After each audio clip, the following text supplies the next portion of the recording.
कानपुर महर directorate of urban regional policy and strategy planning and development खाते हुकूमत सिंध पारां घोटकी मीरपुर माथेलो शहर जे तरक्की ऐं मास्टर प्लान जे हवाले सां ज़िले काउंसिल हॉल में हिक मुशावरती सेमिनार मुनक़िद कयो वियो।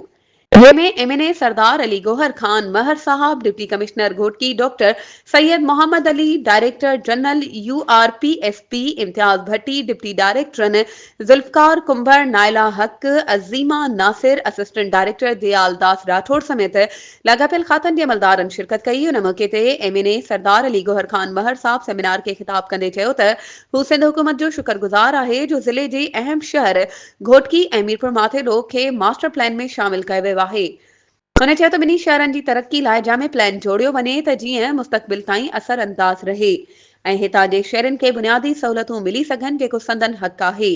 घोटकी ऐं मीरपुर शहरनि जी तरक़ी सां बहितरी ईंदी। इन खां अॻु director general urban directorate Imtiaz Bhatti seminar के खिताब कंदे ॿुधायो त आलमी सर्वे मुताबिक़ 2050 ताईं दुनिया जी 60% आबादी शहरनि में आबाद थी वेंदी।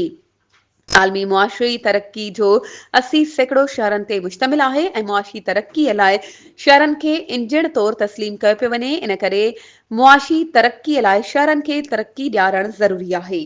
वधीक ख़बरुनि ऐं अपडेट्स जे लाइ असांजे चैनल खे सब्सक्राइब कयो ऐं हा, बेल आइकन खे प्रेस करणु न विसारिजो त जीअं असांजी हर नई अचण वारी वीडियो तव्हां ताईं पहुचे।